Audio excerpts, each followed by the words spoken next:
कि आप हैं क्या चीज। Hey guys, my name is Salil and this is Career Counseling. This is a podcast where we undertake a series of conversations with people in an attempt to demystify careers that are seen as somewhat unconventional.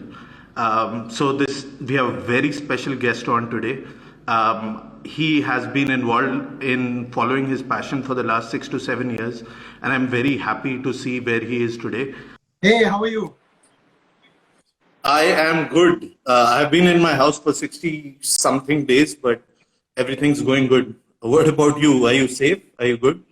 Yes, all good. I've been home since the 13th of March, about 11 days before the lockdown. So, yes, I haven't gone out. एक एक So you जमाना were था in जब what's that? you were home voluntarily even before the government did not require you to be. That's commendable. Yeah. Yeah, yes, because all our events and all our games got postponed on the 13th of March. So, there was no point in me going out anywhere after that. So I just stayed home, and first 3-4 days was all about just figuring out. But yeah, now it's a little different. But so great I to know be how here. difficult it is. Yeah, I know how difficult it is for us sports fans who don't get to watch sports. But for someone who works in that field, I understand it must be a lot more difficult for you. Okay, so I just want to let everyone know that Nishad Pai Vaidya is someone who I've known for years now. We were actually in university together. And I just want to open with this because this is the first image that comes to my mind when I think about Nishad is a cricket ball hanging from the ceiling of the first floor of Amir Ali Halls and Oh yeah. Nishad shadow practicing for hours every night. And we were in a law school. So it wasn't very likely that there were many people who were seeing dreams of doing what you are doing right now. And I just want to start by saying that I'm so happy to see that you're in the field and you're working in it. And I just would like to start with this question. Nishad, when did you know that you wanted to do this for a living? And B, when was the tipping point that you realized that I can do this, and you took the leap, sort of? It's quite interesting, and it's quite fascinating. You bring that anecdote out that when you remember how crazy I was, and you were one of the few people I remember used to come to my room and we used to watch matches together, particularly test matches. I still remember we Yeah. used to have the patience to watch from ball one to the end of the day. I still remember there were 1 or 2 days of an India-Australia test match that you and I sat together and watched. So you know what the passion is like. I know you, of all people, understand what the passion is like. So possibly I knew about it, that I wanted to do something like this before I went into law school. But back then we didn't have a channel. We didn't have a way to get into it. So it's when I went into law school and midway through law school that I knew that this is not a career that I wanted to do. I remember at the end of the 5th semester, I came back to Mumbai. The 2011 World Cup was a few months away, and I started a law internship near the Bombay High Court. Okay. And it was during that internship that I realized that this is a career that I cannot do. So it started with that actually, a realization that this is something I cannot do. And on my last day of my law internship, it was in the middle of my third year, I decided, I remember boarding a local train, going down south towards the High Court. I decided this is the last day I'm going to enter a law firm to work. This is the last day I'm going to do anything of that sort. And with the World Cup coming up, there were too many things going on in my head. And I just started with a blog where I started writing on sport, where I started writing on cricket. And luckily it coincided with the 2011 World Cup. And there was a website called Cricket Country, which was run by Z. It is still there. And that gave me the Yeah. platform. They identified me, my mentor, then Mr. H. Natarajan identified me and gave me a platform to start. So right from my third year, I started writing on sport. And the point where I realized I can make a career out of this is just when things started falling in place. And I often tell people this, is that when you take a leap of faith, things start appearing. You do not see initially what happens or how it will take place. But if you just take that first step, I know Jack Canfield says, and I've got his book here called Success Principles. And Jack Canfield says a very important thing, and that has been a guideline for me, is that See, when you're driving on a highway in pitch dark at night, you just have your headlights, and that shows you the next 10 feet. And then from the next 10 feet you drive, you see the next 10 feet and the next 10 feet. That's how I saw it. Yeah. So when I started writing my blog, and then there was this particular article I wrote on one of the wrong replays of Sachin Tendulkar, which led to his dismissal in the IPL 2011. And suddenly everybody knew about me. And I asked Cricket Country if they were... That sort of went viral? It went viral, yeah. And Okay. suddenly Cricket Country, I asked them if I can intern with them. And I came back to Mumbai during the summer vacations. Instead of going to a law firm, I started interning with a website. And it just went on from there. Luckily, in a year's time, I made my national television debut, and I've never looked back. So it was because of the support I had from my parents, from my mentor, from the website that I was writing for, and just following my faith, looking at the headlights, the 10 feet ahead, and then the next 10 feet appeared, and the next 10 feet after that. Lovely. All of our listeners from Delhi can really relate to that, because that's what the winters are like for people who are driving to work after October. So that's very interesting, Nishad, because even in the last conversation we did with a musician yesterday, he also brought about the same things, that it's all about the support system you have. And I think it's important for our young listeners to know that it's not always a support system that is gifted to you. It's a support system that you maintain and cherish and create by investing in relationships with people who believe in you and things like that. Nishad, I have just a very direct question, and you can decide not to answer this. Sure. Do you see being in law school as a waste of time? Do you think you took a circuitous path to where you had to go and that wasn't needed? Or are you very happy with the decisions you made? Well, if you ask me, I wouldn't have it any other way. Because for me, law school, more than the law degree, I think it was a lot about life. I wouldn't have become the person that I've become now had I not gone to NLU Jodhpur. And in a lot of ways, the people in the law school as well shaped what I am today.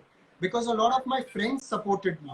Initially, when I needed support, when people needed to read my blog, it was the people over there who supported me. A lot of my teachers gave me encouragement as well, and I still remember them very fondly. I still remember when I made my national television debut and I had actually taken permission. I'm very grateful to even our Vice Chancellor who gave me deemed attendance. So when I was here in Mumbai, doing during those 2 weeks, I got the deemed attendance. And also what happened was that some of our batchmates also helped me a lot in a lot of things like projects, tests and all that. So I wouldn't have it any other way, because if I say it was a waste of time, it will be a definite insult to all those people who helped me. I know some of them say that if you were somewhere else, then others would have done it for you. I say no, but I know how special it was for these guys to help me out when I most needed it, and I wouldn't have it any other way. Lovely.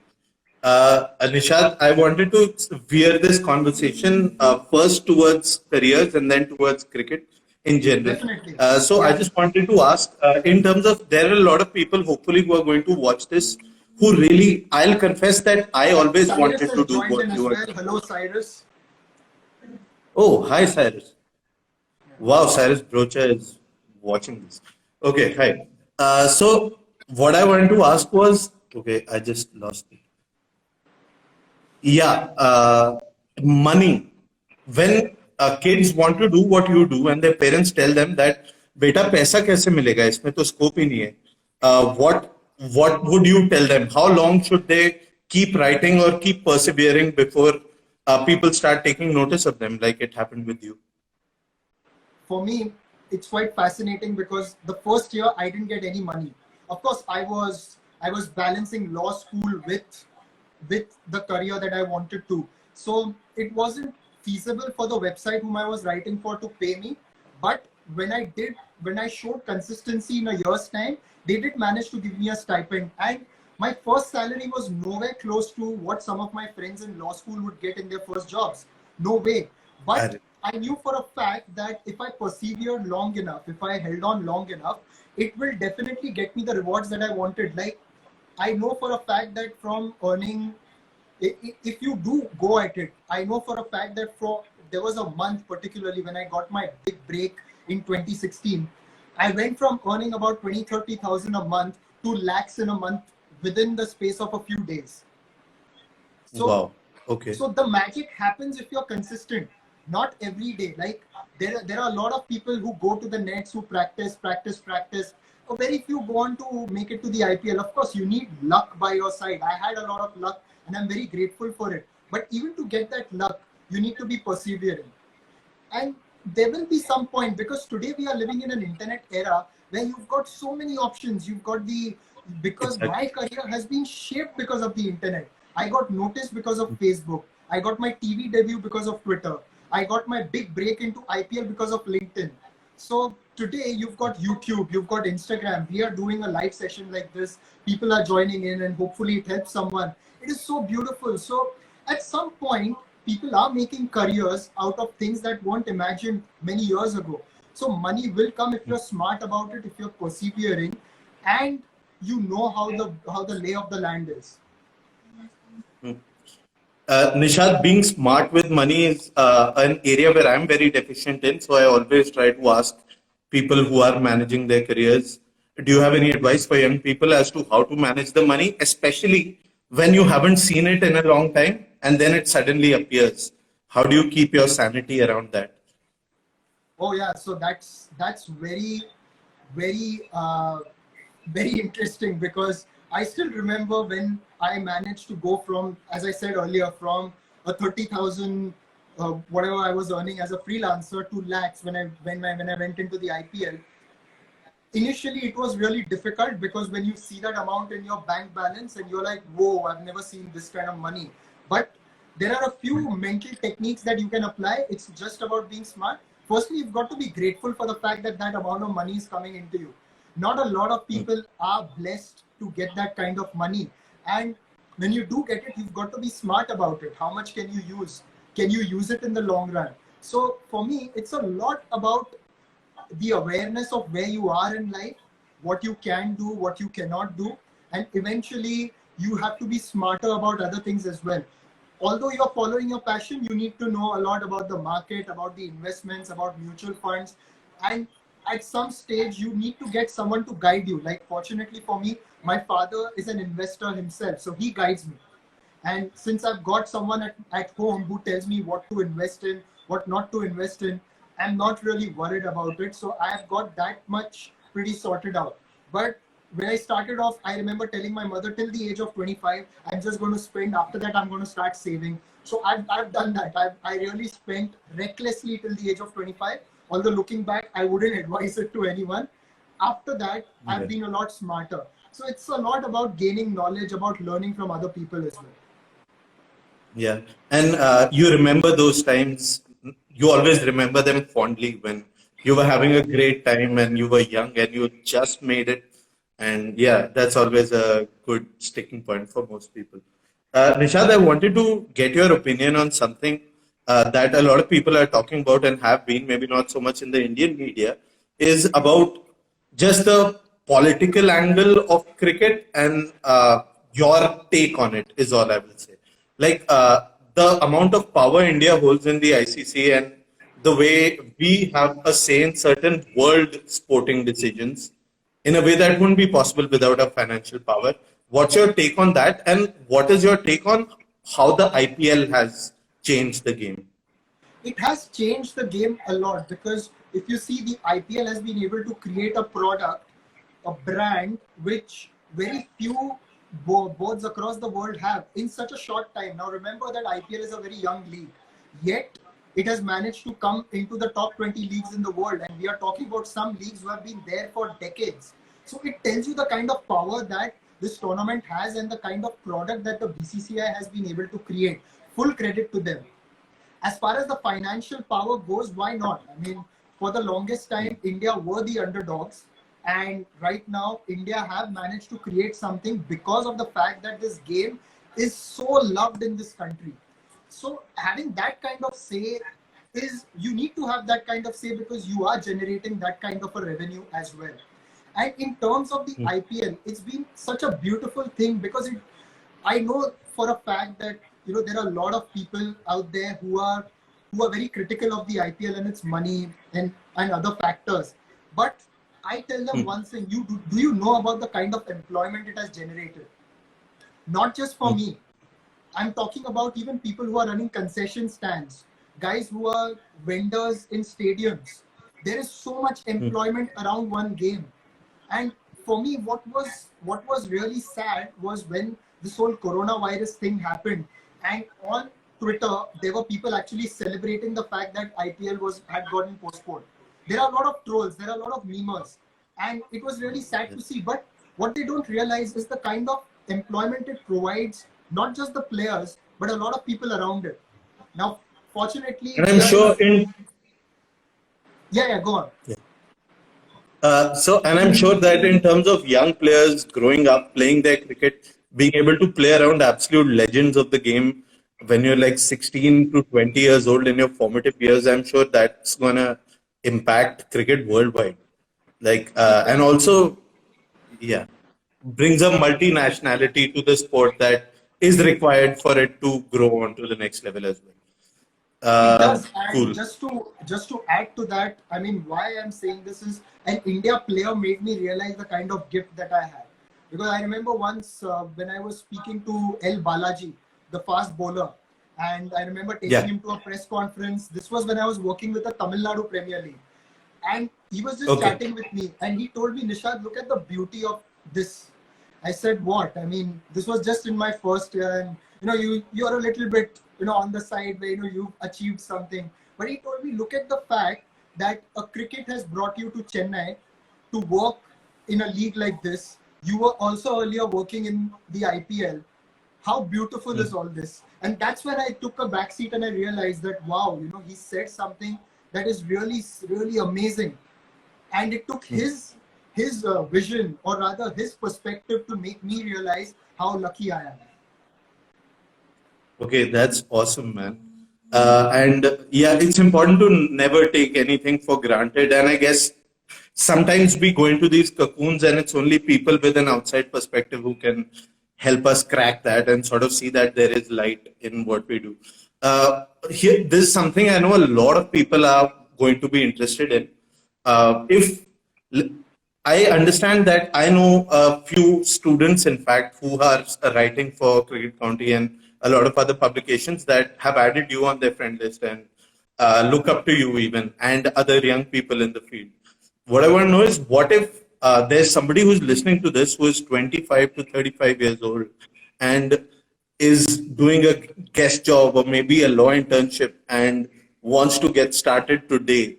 Could you just give me a few boilerplate advice for somebody who's looking to start out in the field of sports journalism? Yes, and this is very important because today we've got a platform. We are very lucky that we have a thing called the internet, and it is so useful. You don't need anybody to start. That's the beauty of it. So why not you start a blog, start a YouTube channel, start anything, but start. And once you have built a sufficient base of content, reach out to different websites. Reach out to a Sportskeeda, reach out to a Cricket Country, reach out to a Bleacher Report, reach out to any number of websites that there are. And maybe you start small, but at least start. And once that starts, the engine begins and the wheels are in motion, the car just goes on and it just goes ahead. I still know, like back in 2013, when it wasn't as simple, I had a colleague who was much senior to me, closer to 30, and from an MBA job, he shifted into this, and he had just started writing for Cricket Country. He had a blog. So it's possible, and today he's working for CricBuzz. He's happy, he's working very well over there. So it all depends on how you start and how persistent you are. So if you are really passionate about it, just begin. Start writing. Write as consistently as you can. Write or make videos as consistently as you can. Share it across Facebook, Twitter, Instagram. But you need to take that first step. That is the most important, and you have got to be consistent. Once you've got a band, then you can approach websites.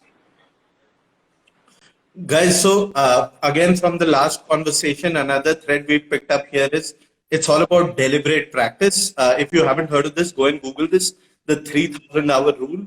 Basically, you become a master at something and clearly an expert at something after you devote a certain amount of time to it, which some people say is 3,000 hours. So they say that's what made Beethoven, that's what made the Beatles. There's a book about this by Malcolm Gladwell, check it out. So Yes, that's all it's about, right? Is basically your experience of it as well. Yeah. exactly.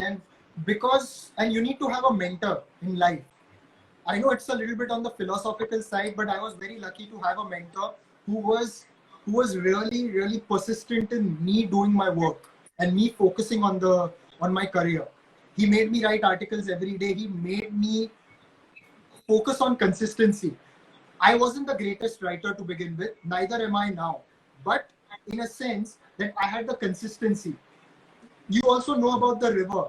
Like when a river cuts through the land, it eventually shapes its way through the land. And it's through years of persistence, consistency, hitting the rock again and again. And that is what a career is about. Even a Sachin Tendulkar, you ask him, we look at him as this phenomenally talented guy who came into Indian cricket at the age of 16. But do you know the amount of hard work he put in? You ask him the amount of hard work he put in. He used to get home after 12 hours of practice and he used to fall asleep without eating.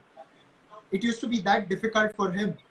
And this is about the greatest batsman we are talking about. You would have seen Virat Kohli's interview over the weekend with Sunil Chhetri. He spoke about the kind of hard work he put in. These guys are true champions and they had to put in that hard work. Nothing comes easy. They weren't born with talent, maybe to a certain extent, but they became great because of their persistence. Nishad, there's a question in the comments. How much of your skill set as a sports journalist do you think overlaps with other genres? So, is it a niche in that sense, or should someone work in a similar direction? Yeah.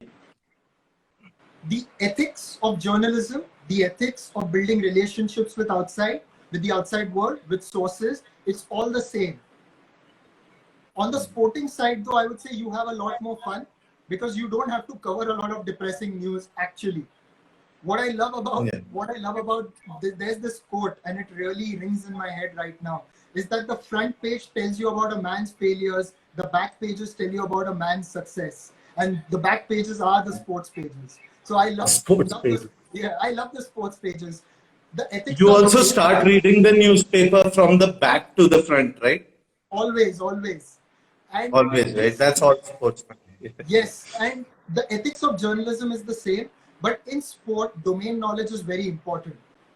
You can't go around without knowing your subject matter. In fact, that is the rule of journalism, which is why you've got business journalists, you've got crime journalists, you've got sports journalists, or you've got even other genres. It's because they know the genre very well. So building domain knowledge is very important. Like even today, even after spending years, I've always had the knowledge of cricket, but I'm still learning. You see the amount of books that are there behind me. It's because of the amount of amount of knowledge that you succeed ultimately. Knowledge is power, definitely. Nishad, one very important thing is like you went from a non-sporting background to the sporting industry. So what are some other non-sporting jobs in your industry that kids who are passionate about cricket or any other sports could try and get into, but with an emphasis on cricket? So one of the things that the sporting industry, which has boomed in India, has brought about is a plethora of options. So there are different people working in different streams. Like there is a thing called operations, match day operations. How do you run a stadium? How do you put a game together?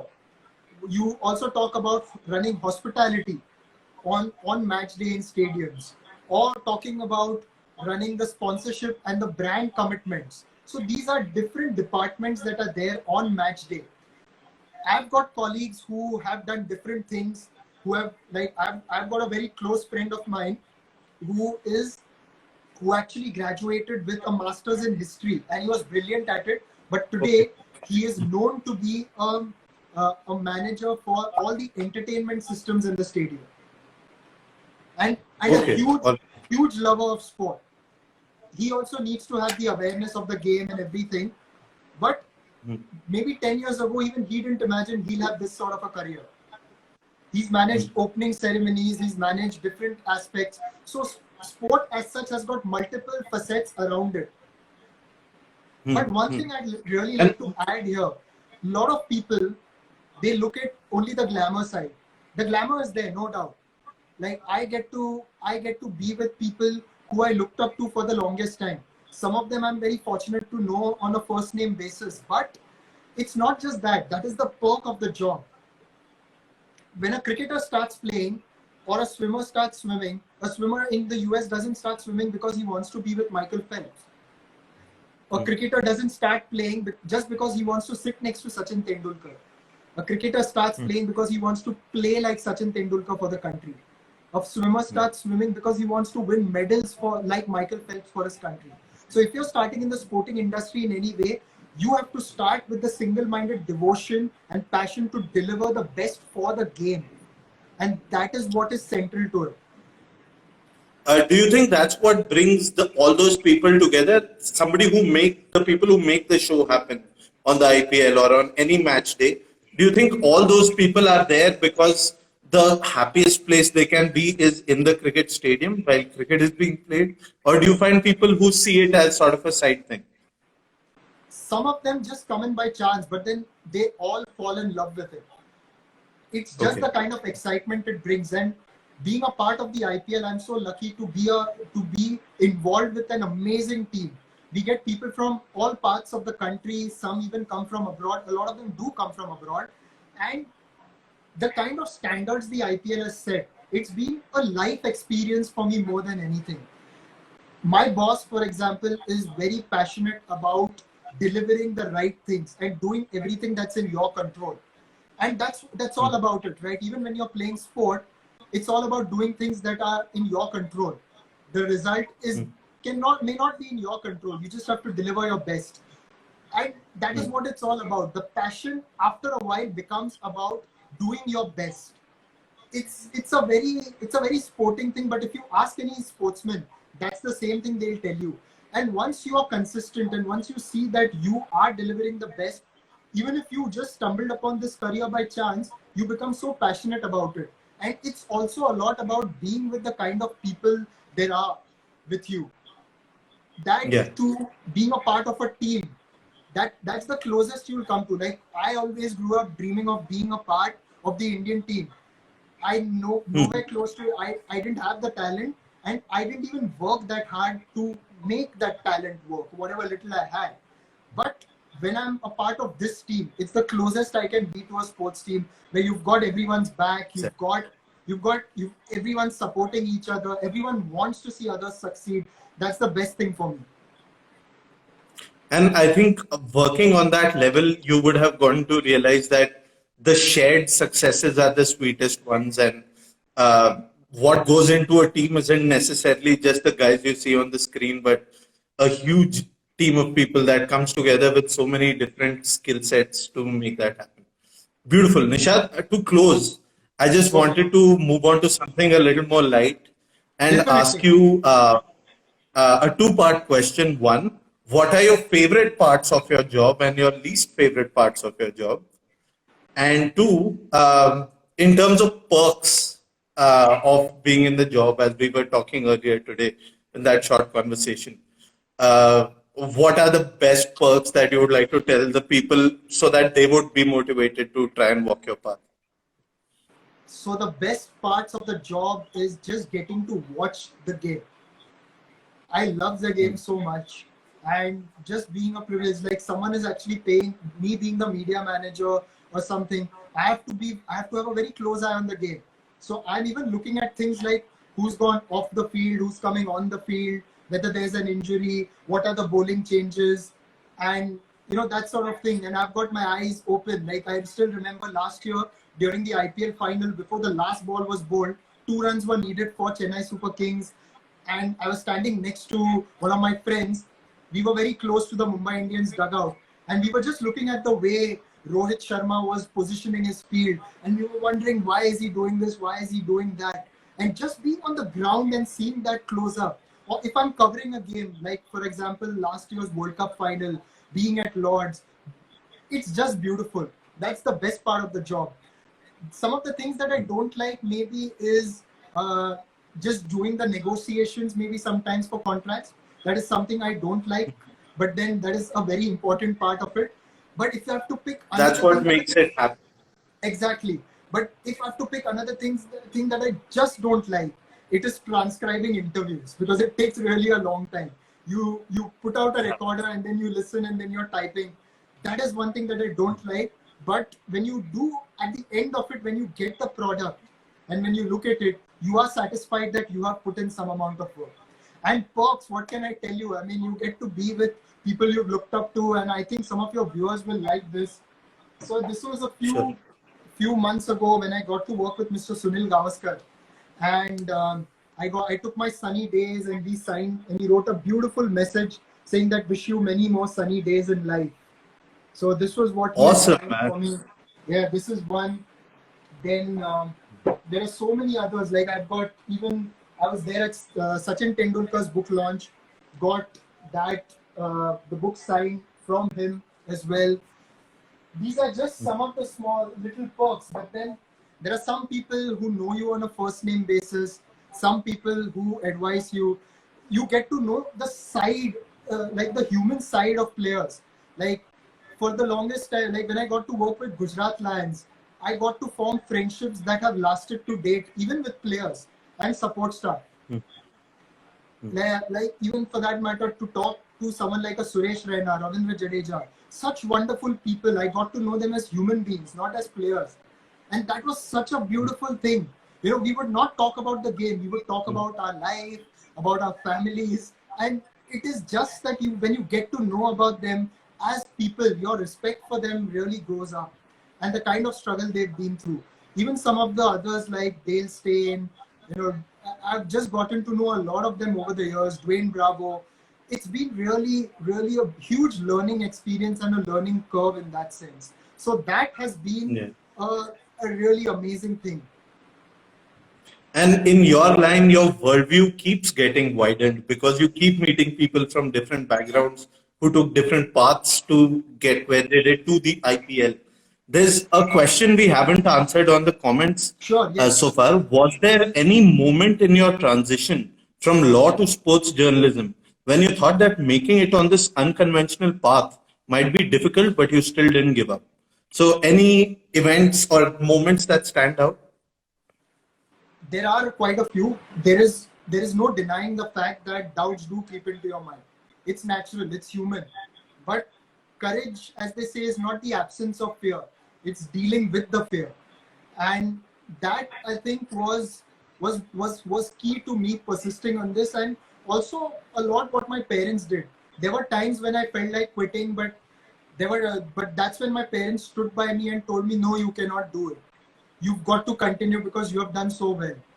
I still remember one of the earliest moments like that was when I was in my final year in law school, and I wasn't very there was a very tough phase and I didn't want to I was in two minds. But my mom, dad, I remember they took me on a short holiday somewhere and just told me, you know, just keep everything aside and just keep writing because this is what you really like doing. And we want you to continue doing this because we also want to see what this will lead to. So this is what is really really important to me, that people on the outside supported me, and that's what really got me through. And I'd just like to interject here for all of our viewers who are sitting with the thought, oh no, my parents are never going to be so cool about this. It doesn't have to be them. Just find the people that believe in your dream and support you without being blind. If you make a mistake, those same people should be telling you to take it easy and do the right things. But when you find those people, don't let go because it's all about the support system, as Nishad also told us. Nishad, any anecdote that you think our people will love to hear from your life in the cricket world, just to end this? There are two, if you don't mind, very, very Sure. interesting and two moments that have stood out.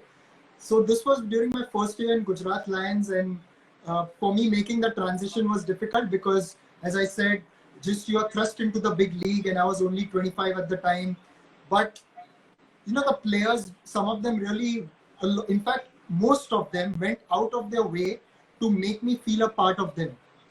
And for me, that really left a huge mark here in my heart more than anything.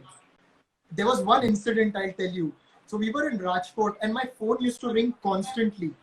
It used to ring constantly, and I used to be harassed at some point because media would call, other people would call, there would be other commitments. I needed a break sometimes. So I remember when the boys were having a pool session and my phone rang and I just muttered something, I don't want to take this call. Dale Steyn takes the phone from my hand and he answers it, and my friend at the other side nearly faints. It was a friend's call, but I didn't want to take it. A few weeks down the line, when again I was by the poolside, my phone rang again. This time Dale Steyn is like, can you give me the phone? I was like, okay. I thought he's going to play a prank again. He takes the phone, but he keeps it on the side. It was him, Andrew Tye, Aaron Finch, I think, who lifted me and threw me in the pool. And I was wearing my clothes. I was wearing jeans. I was wearing the team T-shirt, and there was nothing else. So I got out of the pool and I had to walk all the way up to my room in the lift, completely drenched, and everybody in the hotel were looking at me like, "What's wrong with this guy?" So this was a really fascinating one. There's another one, like I'd shared in another live chat. Tell me your elevator incident. This happened, in fact, last year during the 2019 World Cup. I've met all the cricketers. Now there comes a point when you lose the stars in your eyes, but there'll always be that one person whom you've always looked up to, and you'll still be nervous around him. And for me, that has always been Sachin Tendulkar.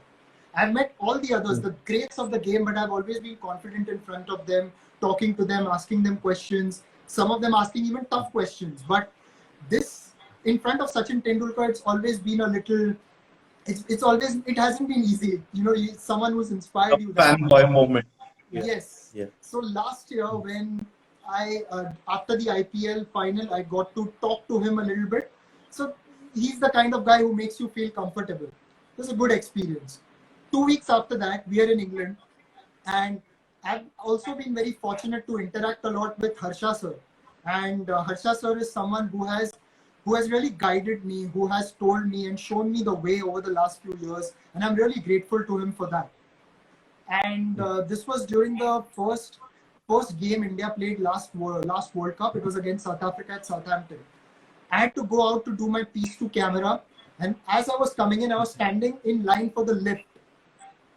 And in the line for the lift were Harsha Bhogle sir and Sachin Tendulkar, and they are chatting in Marathi. A few seconds down the line, they see that I'm in the line and they include me in the conversation. And then I'm like, oh, is this really happening? I mean, are these two really talking to me at the same time? And then we get into the lift and the conversation continues. It continues till their flow arrives and they get out. And then the lift door closes. I'm all alone in the lift and I'm thinking, oh my God, did that just happen? Yeah. And I look up at the CCTV camera. I'm like, guys, if you've got a picture, please send it to me. It's like, here's my email address, my WhatsApp. Yeah. Exactly. And a few weeks down the line, it was again in a lift in Leeds. We were talking about, I was talking to my friend and VVS Lakshman walks in. I've known VVS for some time, so I was talking to him. Later, even Mr. Saurav Ganguly walks in. Then I'm talking to these two in the lift. So these are some of the moments that really stand out. And it's something that really, like a few years ago, when I was just starting off, I've been in the lift with Rahul Dravid and Saurav Ganguly, but quietly stood to the side. But now you're talking to these guys. So those are some moments that you treasure, small moments, but you really treasure them. So I'm really curious. What do you say? Do you say hi Rahul or hi Mr. Dravid? How would you initiate that conversation? It's fascinating. Because the conversation just starts and you don't say sir, you don't say anything. it just Yeah. starts. Like to date, I don't know what I've addressed Sachin as. I don't know. Yeah. It's just started. The conversation has just started. And with some of them, they also tell you that don't call me sir. Just you can call me on a first name. And it just depends on the kind of conversation you have. But for me, it's just incidentally started. Guys, hey, Nishad, first of all, this was incredible. I've been watching Thank your you. journey for the last few years, but this is the first conversation we've had since the longest conversation we've had since law school, and this is for a podcast. True. But thank you so much for being here. If you could just boil down into 4 or 5 lines, I know that's asking you to oversimplify. To these guys, what are the things they should keep in mind if they are looking to follow a career in sports media? One thing is consistency, because that is the most important and underrated aspect. If you pick something, be consistent. That's number one. Two, believe. Belief is the most important thing. If you don't believe that you're going to make it, then you definitely will not. Henry Ford said that whether you think you can or cannot do it, either ways you're right. Other people will tell you their own insecurities and their own opinions, but it's your opinion that matters the most. Three is the importance of knowledge. Always remember that knowledge is very, very important, and it's an evolving thing. You've got to keep increasing your knowledge base. And four, and I'm going to conclude with this because this is a line that has shaped me for a long time, and this is what Matthew Hayden had told me when I interviewed him back in 2013. I asked him this question, is that you made your test debut when you were 24, 25, and you played only a few test matches till you were 30. Never got a permanent spot in the Australian team, and you struggled. What made you go on and believe that you will continue and become a great for Australia? He said, Nishad, always remember, the cream rises to the top. Whether you believe you're the cream or not, that is the question. So, whether you believe you're the cream or not, that is the question. And one of my friends has joined in. She plays for the Indian women ice hockey team. Diskit, hi Diskit. Okay. These girls are also doing an amazing job up in Ladakh and in Delhi. Salil, if you ever get a chance, do interact with them, because I think that team itself, including Diskit, are a huge inspiration to us all. I would love to do that, and in fact, we want to talk to many people who are in the process of their sports careers. So yeah, I would love to do that. And Diskit, if you're still listening, we'll have a conversation about that soon. Okay, so Nishad, this has been lovely. I'm going to patch you out now. Thank you so much. I know there's so many people who are going to watch this. Everyone, Nishad is available on Instagram, and I'm sure he wouldn't mind if you send him a question now and then. And if you are trying to make it, please feel free to reach out. I have not taken permission from him to say this, but I'm sure he'd be happy to. And yeah.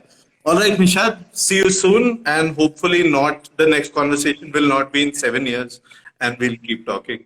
See you. And it will be in person. Yeah, it will be in person. I'll see you in Mumbai. Yeah. Definitely. Okay. Thank you, Salil. Sure. All right, Nishad. So to all of our viewers, this was Career Counts Saliling. And that's the end of our episode. If you enjoyed that conversation, please don't forget to like, share, and subscribe. We'll be back right here on this channel next Saturday at 6 p.m.